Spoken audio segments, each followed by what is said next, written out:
Okay, welcome everybody. Thanks so much for joining us for our second Lunch and Learn, featuring this time Professor Sean Weiss.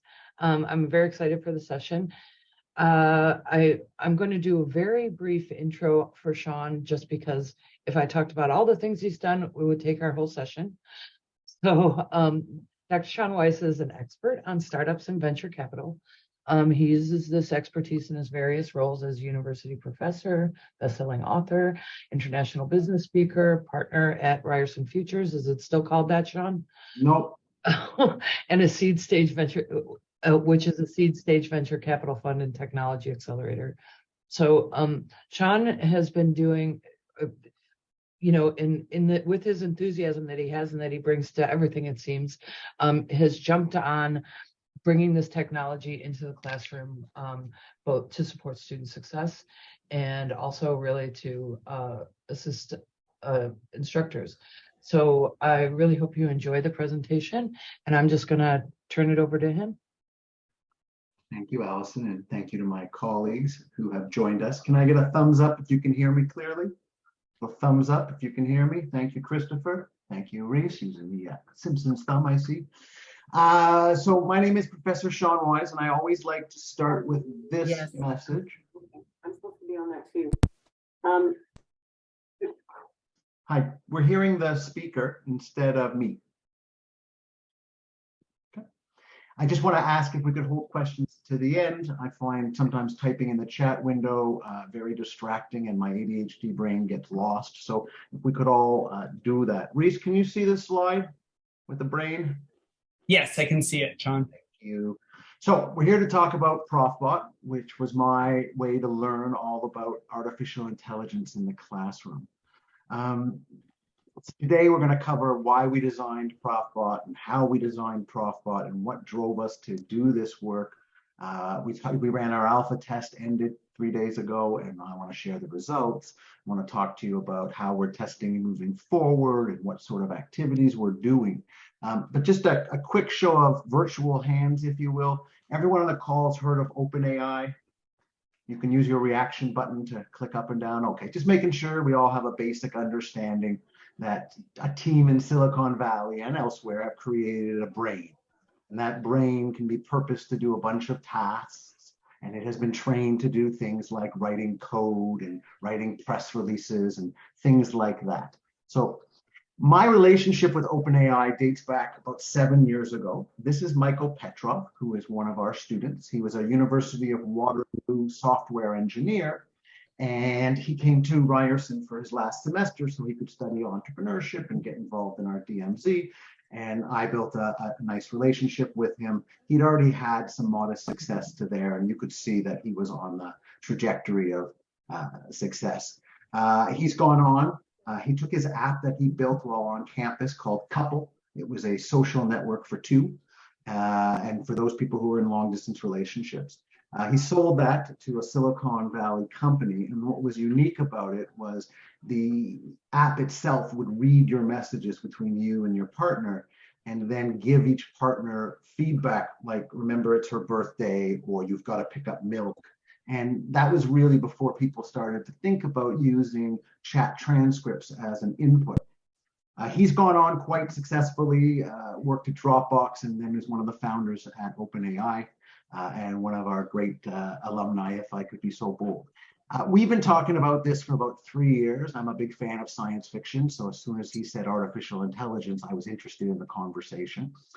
And his biggest concern was that people wouldn't see that it can be a force for good, that people would freak out because instantly can make plagiarism undetectable. It instantly can give misinformation. It has all of these growing pains, but like any technology, it has the ability to be used for wrong or for evil or inappropriately. And I felt it had the ability to do things for good. So I started looking at different businesses and business opportunities to try to figure out if there was one for good that could be used in our environment. I did a lot of research into what leading people are saying about education and about technology, and throughout this presentation, you'll see other people's opinions. I'm not going to read their quotes, but it was explained to me that you have to mindfully design your chatbot in reverse. what you're trying to accomplish, what you're trying to avoid, and then move forward in the design. And then once you have that understanding of the design, then move forward with integration into OpenAI and into D2L and other places you might want to do it. I'm not the only person thinking about use cases. There's quite a lot of them in our industry that have been explored.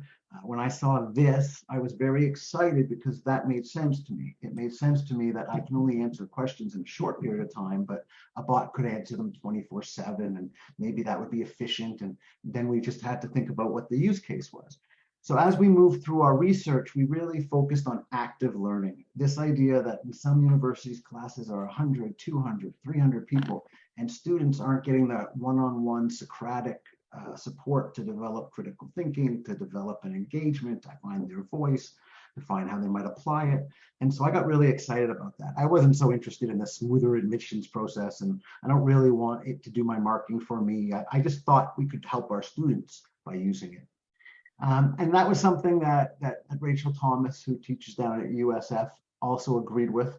On her work, I focused on the student engagement portion. How could we use this to counter what I'm seeing in my classroom, which I call academic quiet quitting?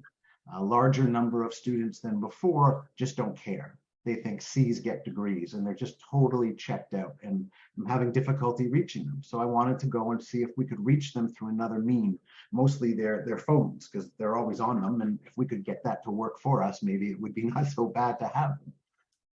And again, I went through all the research, and I got a great slide with all the links to the articles, but we really wanted to focus on this idea of tutoring students while the TA isn't available and while the professor isn't available. And we got a lot of input about the use of chatbot for tutoring, but we also saw that there were some real drawbacks. And when we did our research, we found that the dangers that appear in collective intelligence, or the things that people are writing about as potential dangers, they really do apply here, and you have to be mindful to it. In our work, we came across Stanford's work, which is called QuizBot, and they've written many an article about it, but they're not deploying it in an academic manner. We learned about other people's applications, and then the use across different universities was something that I spent some time on. And what we identified was an unmet need, meaning it's not being done out there, or if it's being done out there, it's being done in a lab and it's not available for general faculty to access and for students to access. So once we started hearing about QuizBot, we were able to go back and to talk to the founders and to see what worked and what didn't. This is an example of QuizBot. I think we can all see it. It should start moving in about a second. It was a chat bot. We had a penguin. I don't know why it was a penguin. I have no idea. And the penguin would ask you class questions and then grade your answers and then give you feedback. But the difficulty was it was still susceptible to some of the biggest concerns like misinformation, concerns like bias, concerns like privacy. And so Stanford, though they got it to work and they did the research, once they ran out of publishing papers, they took it offline and are no longer supporting. We really focused on the 8 ethical concerns that those articles raised when you bring artificial intelligence into a post-secondary educational setting with adults. We didn't deal with anything for under 18 or the need to verify ID, because I don't think any of our students would ever have that issue. The ones that concerned me most was bias. ChatGPT and OpenAI are using generally available internet material to train a brain, and garbage in, garbage out. And so as a result of it reading what we all have written over the years, it has its own biases, and it can be quite off-putting. On the misinformation front, it's subject to what people have dubbed hallucinations. Out of the blue, it will just say 2 + 2 = 7 and then try to prove it to you, or give you an answer that looks correct, but really is based on made up facts and made up journal articles. And it's very alarming to see it do that. So we really decided that we would take the advice and work backwards from what we wanted it to do and what it must never do. And when we did that, we were able to sort of find a design fix for our big issues.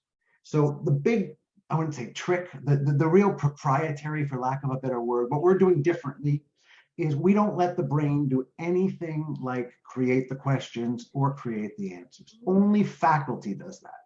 Faculty tells the brain, these are the 10 questions. Faculty tells the brain, these are the 10 benchmark answers, and then tells the brain, this is a 5-point question, this is a 6-point question. What the brain does is it asks the student and then compares the student's submission, what they've put in the input, to the benchmark.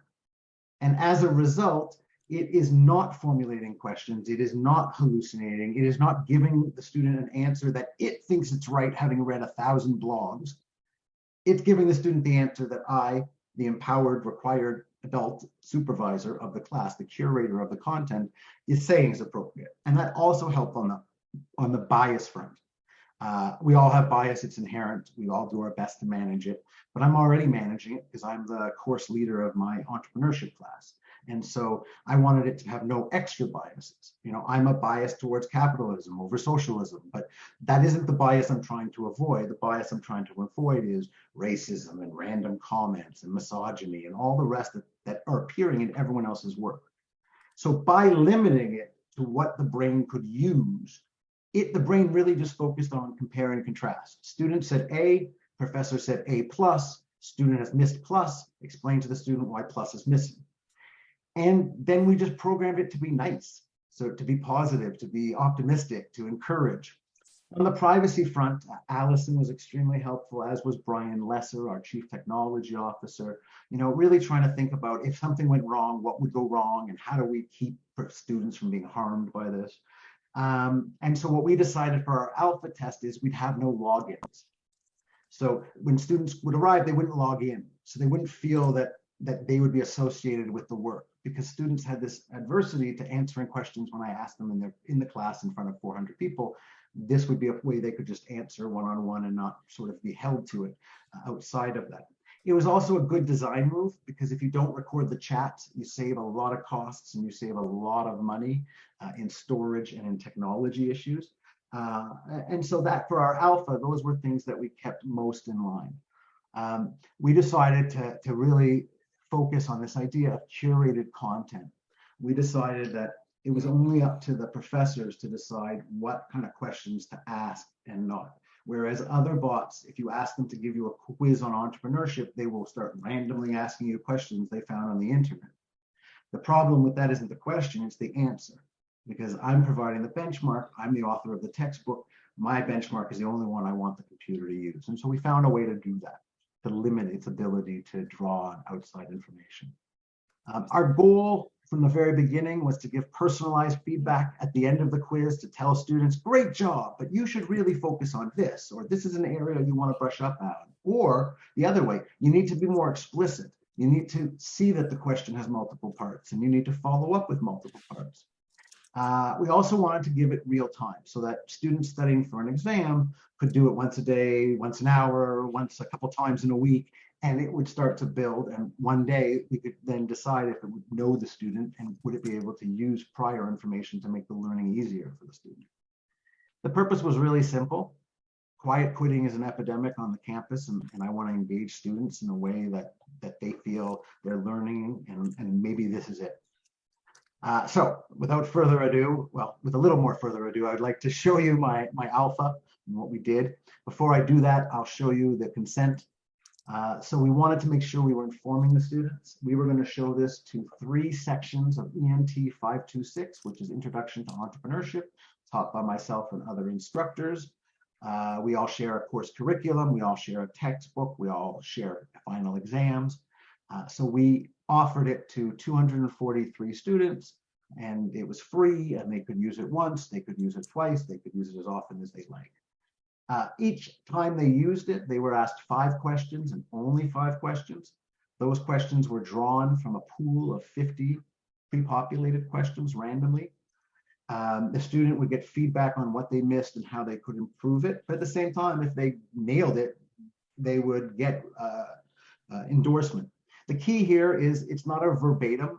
If they use different words but say the correct answer, the robot knows, just like my teaching assistant knows. It does not match verbatim. So if the students missed certain key words in your benchmark, they can still get full marks if they're actually fully answering the question.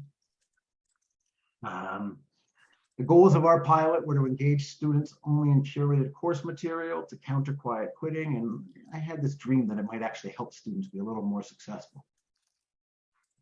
We ran some hypotheses. The first one was, will students use it? I am no longer an under 30 first-year undergrad. I'm a 52-year-old professor, so I'm not in the customer segment of the users. So I don't know if we give this to them, will they use it? So I always have this fear that you take a great product and no one cares. So the test was to ensure that someone would care and someone would use it. The other tests were, would it actually lead to higher grades? Like, would it actually help students get better on the final than the midterm, with the obvious caveats that there are lots of other factors that could impact those numbers. So before I show you the test, I'll show you the results. These are the 24 hours segments before the exam. The exam was on April 20th. So between April 11th and April 20th, 243 students were invited to. It's hard to understand this because it's measuring requests. A request is calling the database, an API call. So every time it asks a question and you answer, it's requesting it from the OpenAI brain. And so more requests equals more engagement. 12 requests, more or less, equals a session, a 5-question session. So students got 5 questions, they got 5 answers. It would cost us in computer processing time 12 requests. In the 24 hours before the exam, 294 quiz sessions occurred. So multiply that by 5 to see how many questions were answered. Because we don't have specific logins, we don't know which students did what. We used a qualitative approach and we asked them on their final exam how many times they used it. But again, we're not using this to sort of make a PRJ, we're using this to see if we're on the right track. What of course is terribly bothersome to me is if you look, 50% of all of the use of the tool was in the last 24 hours, and then 70% of all quizzes were in the last 48 hours. I thought students weren't lazy anymore, but maybe that's just me. The other results are even more interesting to me. Students who used ProfBot did increase their grades, some as high as 27%, although the average was about a 5% bump. So you went from an A to an A plus or a B to a B plus. And again, there are lots of other things that could be causing that. It is a correlation, not a causation. We did think this was telling that 78% of students used ProfBot more than once. If you're not from a software background, if they use it once, it's novelty. If they use it twice, there's value. So the more someone used it, you could impute that they were getting value out of it. We also asked them in the qualitative survey instrument, was ProfBot not valuable? Was it some value? All the usual. And 80% of the students said it was a valuable experience. So most students engaged with it, most students found it valuable, and a large majority of students who used it more than once saw increases in their grades. So those are the results. Now, if I can do this properly, I will show you the demo. Stop share, then reshare. Can I see Chris's thumb? If you can see this, thank you for visiting our website. Chris or Murad, can you see it? Thanks. Okay, so this is a real-time demo. It's the fear of every founder. We had students start. We gave them a little reminder not to share private information and then they started the test. When they got a question, they can write an answer.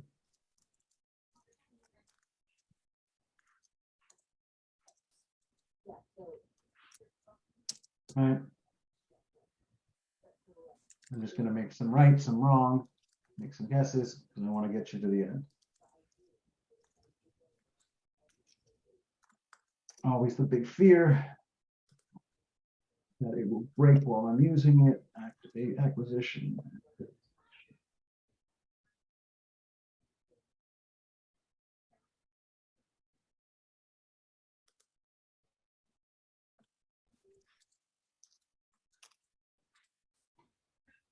We've already received a lot of feedback that students would prefer the feedback be given after each time.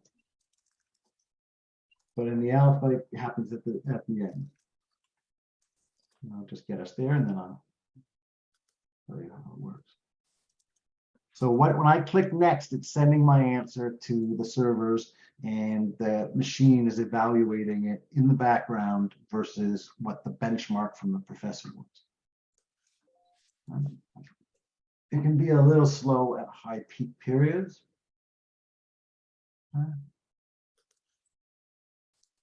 So I will share it the other way.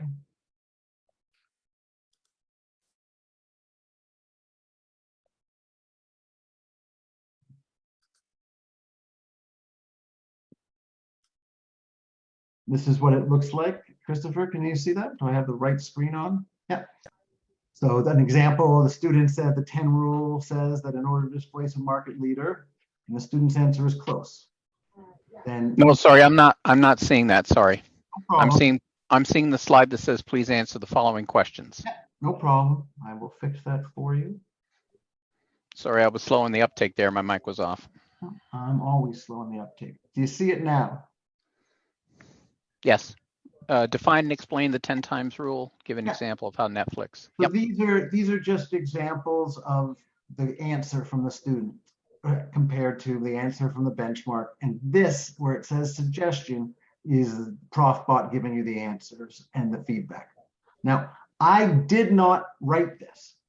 Okay, I did not write this answer. I gave the answer that I would consider to be right, and it compared the two and then generated that.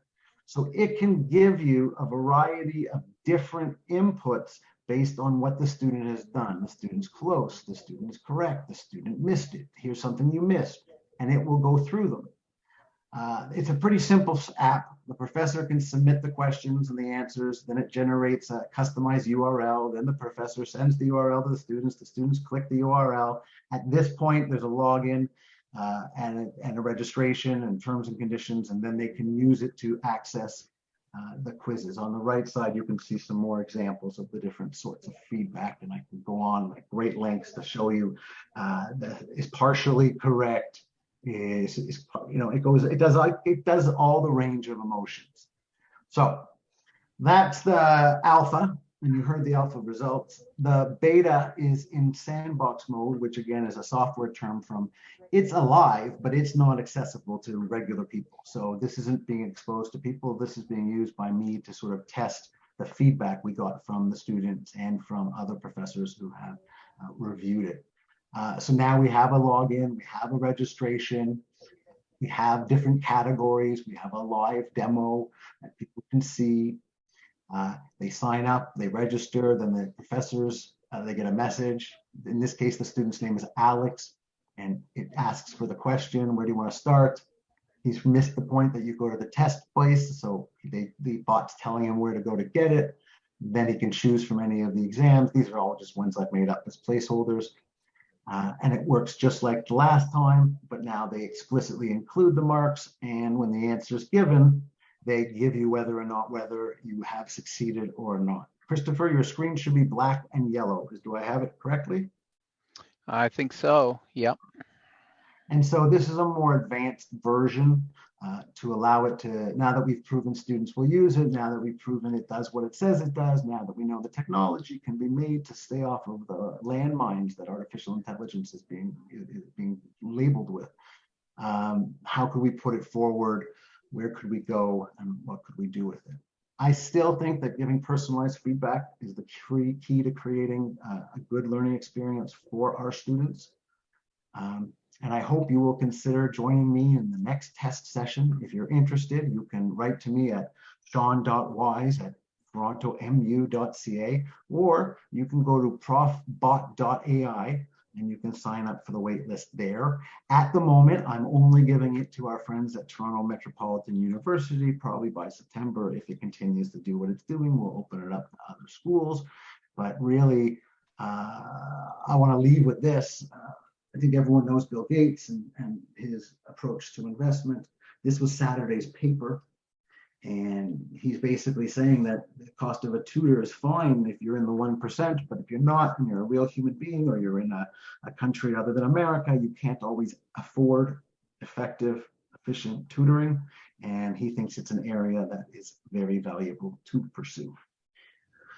Thank you so much. I know I'm at 32 minutes, and I